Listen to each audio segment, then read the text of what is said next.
Welcome back to Button Down Gaming. My name is Jay, and I'm playing with myself.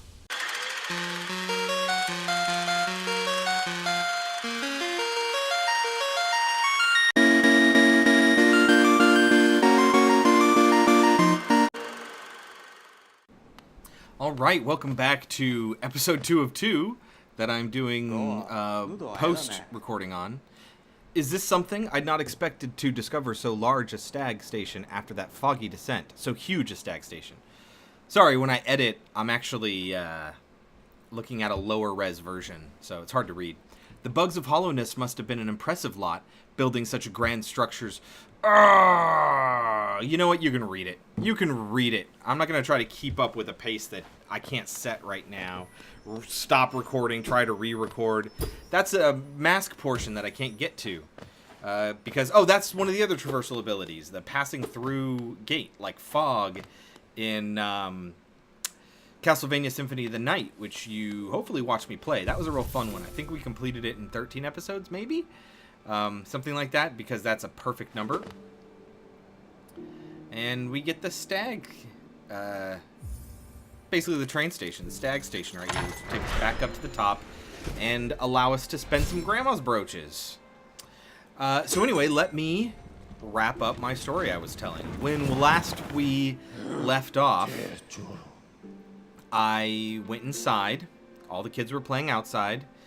It was kind of a cold day, but the kids didn't care. I ran inside because I knew what I wanted to play with outside. 6 years old, and I was like, I want that bath toy that my great aunt Melba keeps in the bathroom for when the kids stay over. It is a giant plastic, hollow, floating, purple dinosaur. Like a brontosaurus or something. And it was really cool. So it was, as a 6-year-old, it was big enough to where I was like carrying it under my arm. It was kind of large for me. But I didn't care. I was so excited. I ran down the stairs and I ran outside. Now, running, just so determined to go outside and play with this dinosaur. I ran outside. What I didn't know is that, what do I buy here? I don't have enough to buy the simple key. I decide I want it. So I'm going to have to get more grandma's brooches and come back. I'm not going to spend anything right now. Anyway, in my youthful exuberance, I didn't know that the adults were complaining about how cold it was outside and the wind coming inside, so they closed the sliding glass door, and between me and the outside was a thick sheet of glass. Now, did that stop me from going outside? Hell no. I was way too excited of a 6-year-old to be playing with this fucking dinosaur. And I made it outside through that glass door. I didn't run into it. I ran through it. Glass everywhere. I tumbled into the bushes in the backyard. And I don't remember much personally after that. I do remember some of those elements pretty closely. Oh, see, now she still doesn't have anything for me. I have to buy the map for that area, I think, before I can get anything else. I don't remember much after that, but I was told that everyone kind of lost their fucking minds, which of course they did. And some people were crying, like freaking out. Like, this little 6-year-old crashed through a thick sliding glass door. Glass everywhere, in my body places. My uncle swooped me up and carried me to my parents' van, and they took us to, they took my uncle and me and my parents to the emergency room in, I think it was Modesto, California. And I got stitches. So that was my first scar story. Oh, here's where I know I need to climb on the wall. In addition to being able to jump through the grate right there. So those were my first ever stitches. And I had a scar on my back, which is, I don't even know if you can see it anymore. And I got a scar on my forehead, like smack dab right in the middle. If you look closely, you can see it now, some 27 years later.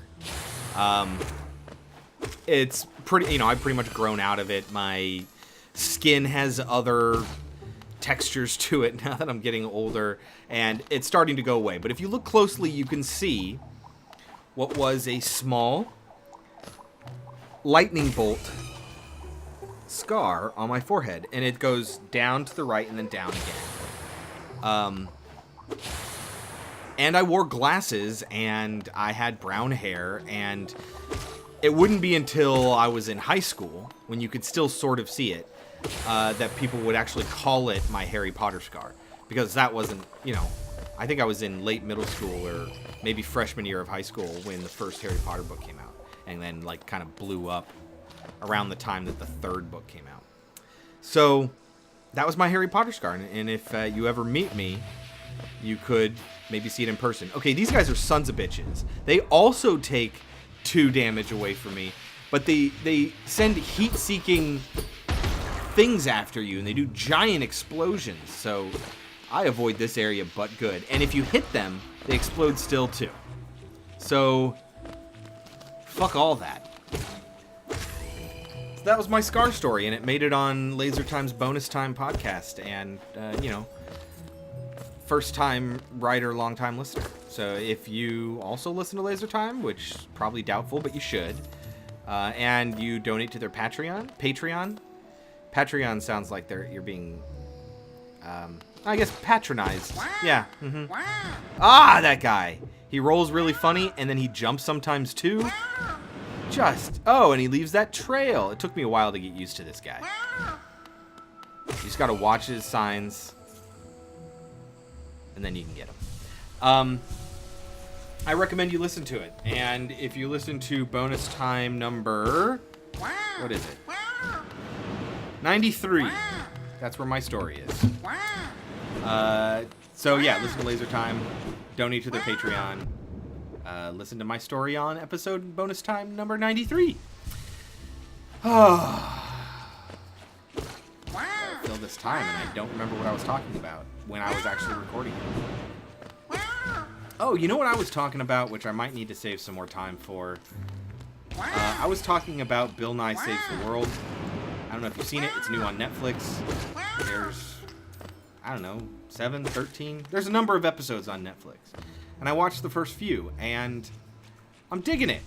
If you watched Bill Nye when you were a kid, Bill Nye the Science Guy, then this is a show for you. It is not for kids. It's for people who used to watch Bill Nye and liked his teaching style. And he teaches you all sorts of things, including, in one episode that I haven't gotten to, sexuality. So definitely not for kids, and he does explain that. But it's some really cool stuff. He talks about global warming. He talks about alternative medicines. Yeah, I remember. I went in this whole thing about alternative medicines and about how you shouldn't have to apologize for not... Oh, God, I don't know if I have enough time to talk about this. I might. Anyway, go watch Bill Nye Saves the World. It's really interesting. So what I got into when I was originally recording this is the idea that there's a false balance that a lot of people expect.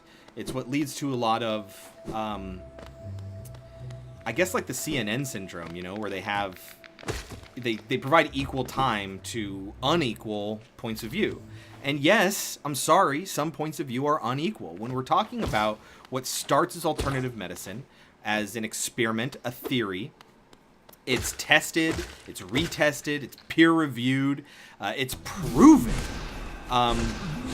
then, yeah, that's when it becomes real medicine. And I'm sorry, alternative medicine, which hasn't gone through that process, does not deserve equal footing, and it doesn't deserve equal respect and treatment. Now, could it possibly someday become not alternative medicine, but actual medicine?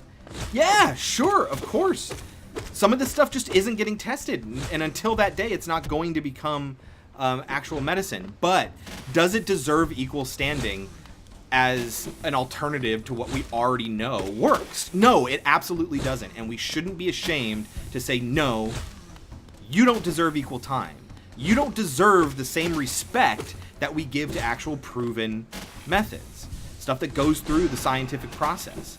So people get really offended about that sometimes. So be careful if you believe in alternative medicines, natural medicines that you might buy at a Whole Foods. He talks about that too. I got a new notch. I can add a new brooch or a new patch thing, pin, and I get another notch power. He talks about that. So beware, but you should also be aware that, you know what? Maybe don't put so much of your faith in something that's so unproven. And that's also why people get offended when you talk about alternative points of view when it comes to religion. Because if it's wrong and somebody says, hey, it hasn't been proven, then you're opening yourself up to admit that maybe you were fooled if you believe in it so strongly. So you reject oppositions also so strongly. Anyway, I'm sure it was a much more nuanced conversation when I originally did it. But, you know, Dems de breaks. So, come on back next time when I'll get my recording shit together, and you can continue to watch me play with myself. Bye.